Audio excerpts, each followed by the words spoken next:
오늘 우리가 함께 본 갈라디아서 3장을 보시면 이때까지 우리가 해왔던 이야기의 주된 논조는 행동으로 눈에 보이는 가시적인 행위가 아니라, 그러니까 율법적인 삶이 아니라 믿음으로 구원을 받는 삶에 대해서 계속 이야기해 왔습니다. 그러다가 오늘 본문에서는 정말 갑자기 모두가 다 그 예수 그리스도 안에서 하나다라는 평등에 대해서 이야기합니다. 평등. 예수 그리스도 안에서 하나다, 모두가 똑같은 동일한 귀한 자녀다라고 말하는 것은 이 시대, 지금으로부터 약 2000년 전이라는 생각을 해보신다면 매우 파격적인 일입니다. 여러분, 여성이 정치에 참여할 수 있는 투표권, 참정권이 온전하게 주어진 것은 불과 100여 년에 지나지 않습니다. 얼마 전에 미국에서 선거가 있었잖아요. 트럼프가 당선이 됐는데 이 선거를 예상하고 또 뒤에 평가하는 여러 가지 의견들 중에서 흥미로운 것이 있었습니다. 우리가 자유로운 나라, 미국이라고 생각했지만 생각보다 미국 대도시를 벗어나면 가부장적인 분위기가 많아서 보통 남편이 투표하는 그 성향에 따라서 아내들이 투표를 하는데, 이번에는 그 아내들이 반란표를 일으켰다 해가지고 선거 과정에서 예측이 어려웠다라고 하는 말들이 있더라고요. 되게 놀랬습니다. 미국에서조차도 아직도 여성에 대한 인식은 우리가 생각하는 것만큼 완전히 평등에 이루지 못했습니다. 대표적인 예로 우리나라는 여성 대통령이 한 번 세워진 적이 있지만 미국은 아직까지도 여성 대통령이 한 번도 세워진 적이 없었죠. 이처럼 평등이라는 것은 오늘날까지도 완전하게 자리 잡는 것에 어려움이 있는 그런 주제입니다만, 2000년 전에 바울은 이미 이 평등에 대해서 이야기하고 있는 것은 매우 놀랍고 파격적인 일입니다. 이런 평등에 대해서 생각해보면 이 평등이라는 것은 매우 어렵고 복잡하다는 것을 여러분 한번 생각해 볼 필요가 있습니다.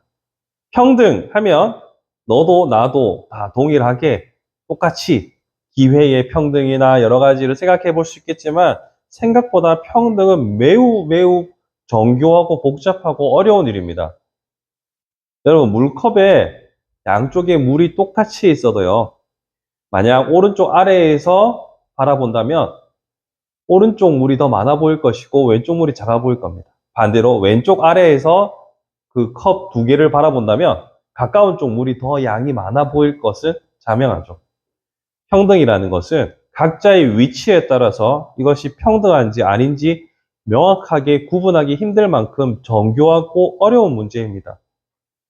간단한 예를 들어봐도 군 복무 가산점에 대해서 남성과 여성의 어떻게 하는 것이 더 평등한 것이냐라고 묻는다고 해도 100분 토론, 100분 다 채우고도 넘어갑니다. 그처럼 평등은 매우 어렵고 정교한 일입니다. 결국은 합의에 이르러야만 하는 주제라는 것을 우리는 상기해야 합니다. 그러니 이 평등을 이야기할 때는 우리가 단순히 쉽게 똑같이 맞춰줘야지 라고 하는 것이 아니라 정교한 합의 과정을 거쳐야 된다는 것을 먼저 기억해 볼 필요가 있습니다. 이것을 생각하지 못하고 기계적인 평등을 맞추다 보면 반드시 누군가는 소외되고 누군가는 역차별을 당하게 되고 누군가는 소위 말하는 섭섭함을 느끼게 될 수 있다는 것이기 때문에, 교회 안의 평등을 생각할 때 우리는 제가 여기서 확정적으로 이렇게 해야 평등입니다가 아니라 평등을 위해서 우리는 고민하고 또 고민할 수 있는 자세를 준비해야 한다는 겁니다. 아울러서 우리가 생각해 볼 게 있어요. 문맥적으로 따지고 보면 제가 분명히 아까 말씀드렸던 것처럼 하나님께서 우리에게 구원을 믿음으로 그리고 영과 진리로 우리가 믿기만 하면 구원을 주신다라고 말씀했지만, 여전히 사람들은 율법적인 행위에 매이는 것이 바울이 지적하는 문제점이라고 계속 말씀드렸잖아요. 그러니까 이 바보야, 행위가 아니라 믿음이라니까, 바울이 이렇게 얘기하고 있는 거잖아요. 그런데 갑자기 평등 이야기가 왜 불쑥 튀어나왔을까요? 이것은 논리 전개에서 살짝 튀는 부분이긴 합니다. 그러니까 행위냐 믿음이냐에 대한 주제로 논박을 하다 갑자기 평등을 이야기하니까 조금 뜬금없을 수도 있습니다. 그럼 왜 이 평등을 갑자기 바울이 들어댈까요? 물론 앞에서도 설명드린 것처럼 평등은 모든 종교보다 기독교가 우월하게 앞서가는 주제이기도 하고 시대를 많이 앞서가기도 했고 자체로는 매우 중요한 주제입니다. 공평하게 평등하게 대하는 것은. 그런데 갑자기 왜 이 이야기를 하느냐? 저도 이걸 가지고 고민을 좀 많이 했습니다. 자, 믿음과 행위에 대한 주제에서 왜 평등의 주제가 갑자기 나타날까? 저의 결론은 이렇습니다. 지금 이 교회 안에서, 초대 교회 안에서 행위냐 믿음이냐라는 문제가 나타나는 데에서는 두 가지 계층이 존재하죠. 하나의 계층은 유대주의자들, 또 하나의 계층은 그 유대주의자들이 아닌 사람들. 그리고 이 둘 사이에서 유대주의자가 아닌 사람들한테 율법을 가져와서 이런 것도 해야 됩니다 라고 강하게 설파한 결과물이지 않습니까? 그러면은 분명히 출생이나 배경이 다른 두 계층이 존재한다고 했을 때 이 두 계층 간의 태생적 차이점을 많이 드러낼수록 그 차이를 메꾸기 위한 무언가가 필요하게 됩니다. 다른 말로 하면 니나 내나 도진 깨진 하면 별 서로 애쓰거나 노력하는 거죠. 없을 수 있어요. 근데 너와 나는 저 사람과 우리는 다르다라고 하는 순간 그 갭을 메우기 위한, 그 차이를 메우기 위한 행위들이 들어가는 거예요.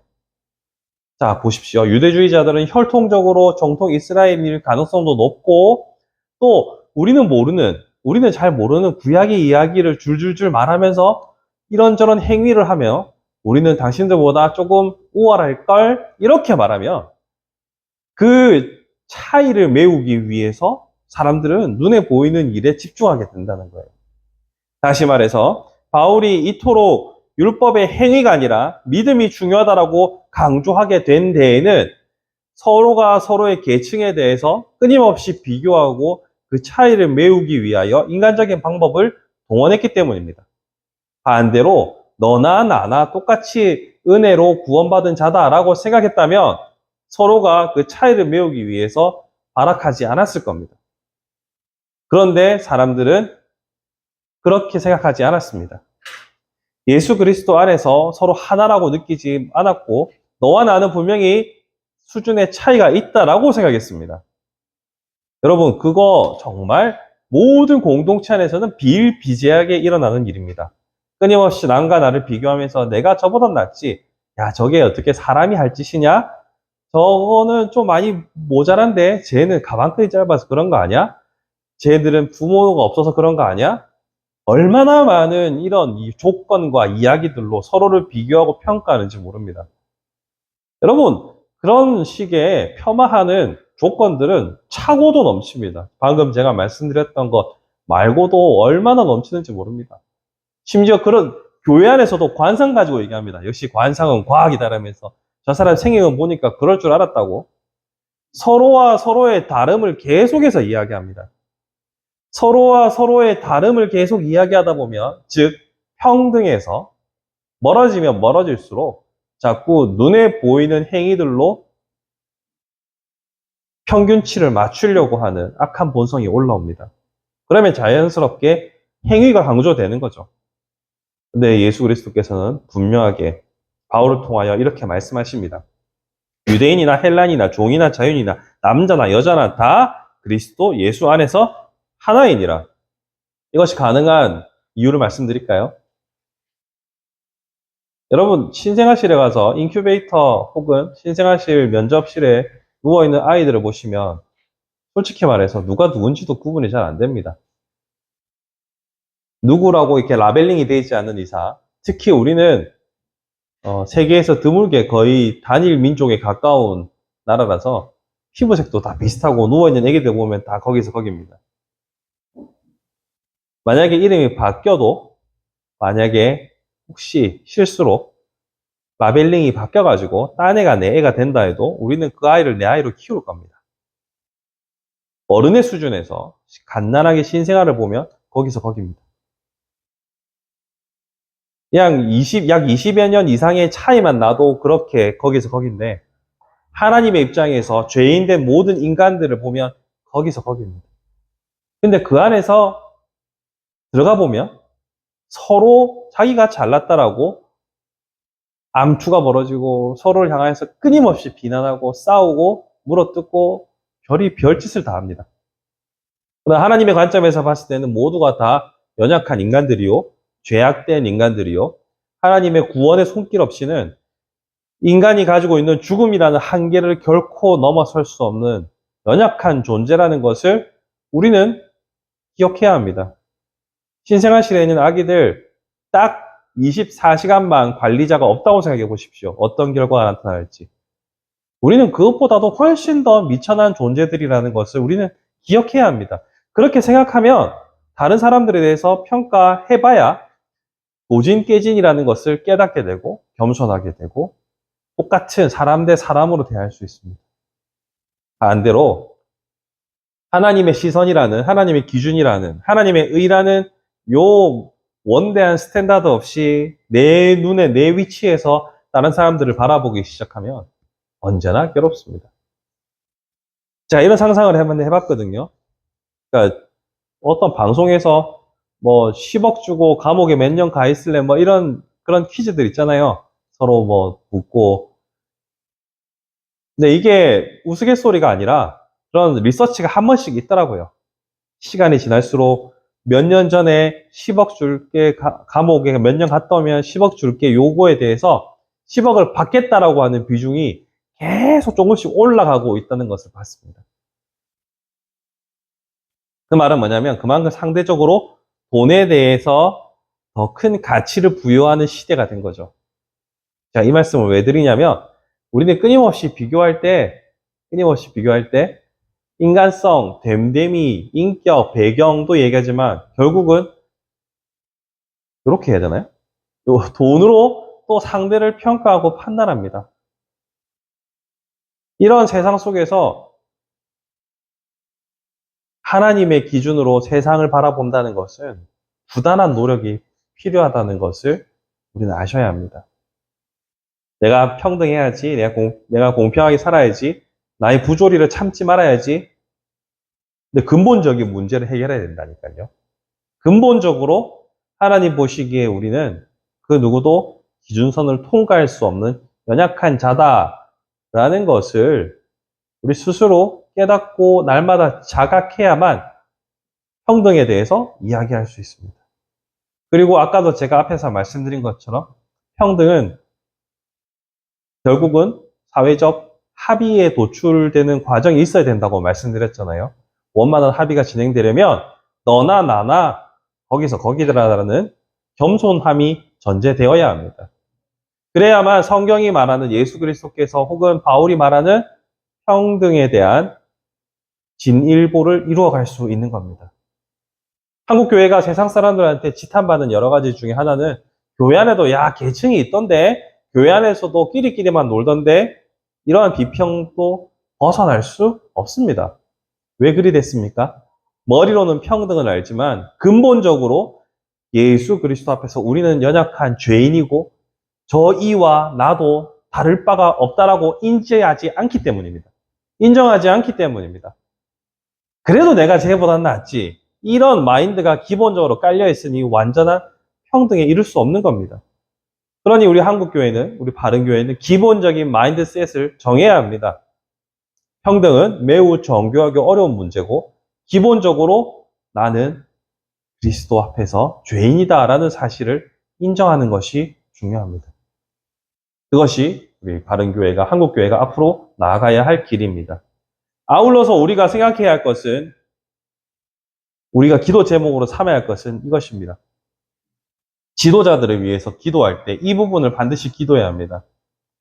여러분, 보통 사회를 지배하는 정치 그룹 혹은 지도자 그룹들은 대개는 엘리트 계층들일 경우가 많습니다. 여러분, 엘리트 계층에 있는 사람들이 우리와 같은 사람들을 동일한 사람으로 생각할까요? 생각보다 그렇지 않은 경우가 많습니다. 그렇기 때문에 우리는 기도해야 합니다. 이 땅에 세워진 그리고 세워질 모든 지도자들을 위해서 기도할 때는 항상 사람을 사람으로 동등하게 대할 수 있는 그런 생각을 가진 사람들이 세워지도록 기도해야 합니다. 그리고 한국 교회가 아직도 머릿수로 힘을 가지고 있다고 생각한다면 그런 주제에 민감하게 반응하고 대처해야 합니다. 영화 내부자들에서 백성들을, 민중들을, 국민들을, 시민들을 개, 돼지 취급하는 대사가 일반적으로 만연한 이 시대에 여전히 노벨 평화상을 받을 만한 그런 사람을 사람으로 대할 수 있는 평등한 마음을 가지고 있는 사람들을 눈을 크게 뜨고 지켜보고 찾아봐야 합니다. 그것이 크리스천의 의무고 크리스천이 해야 할 사회적 도리입니다. 그런 의미에서 단순히 와, 저 사람은 학력이 되게 좋아, 경력이 엄청나 라고 해서 끝나는 것이 아니라 물론 우리가 다 할 수는 없습니다만 할 수 있는 대로 최대한 눈을 크게 뜨고 얼마나 사람을 사람으로 대할 수 있는 됨됨이가 있는지를 살피는 그 선두의 교회가 있어야 하고 또한 세워진 자들을 위해서는 사람을 사람으로 진정성 있게 대할 수 있는 하나님의 사랑이 온 땅에 실현되는 것에 쓰임받을 수 있는 지도자가 세워지도록 기도해야 합니다. 사실 우리는 오랜 세월 동안 경제라는 주제 아래에서 사람을 사랑하고 사람을 사람되게 만드는 지도자에 대해서 많이 등한시해 왔습니다. 하지만 여러분 생각을 이제 바꾸셔야 합니다. 옛날처럼 사람에 집중하지 않고 경제에만 집중한다면 스스로 몸을 불살랐던 전태일 같은 사람들이 또 나오지 않으리란 법이 있습니까? 사람을 사랑하고 사람을 더욱더 지켜본다면 세월호나 이태원 같은 사고가 더 이상 반복될 리가 없지 않겠습니까? 옛날에 성수대교, 삼풍백화점 다 기억하시잖아요. 돈의 논리가 아니라 사람을 사랑하는 사람에 대한 논리로 일이 진행되었다면 없었을 일들입니다. 그렇게 진짜 사랑이 이 사회에서 제대로 뿌리 내리는 일에 쓰임받는 한국교회가 되기를 소망해 봅니다. 그런 의미에서 더욱더 사람을 사람으로 대할 수 있는 지도자를 꿈꾸며 기도하며 감시자로서 유권자로서 여러분의 권리를 제대로 행사해 나가시며 기도의 힘으로 세상을 변화시키는 저와 여러분이 되기를 간절히 소망해 봅니다.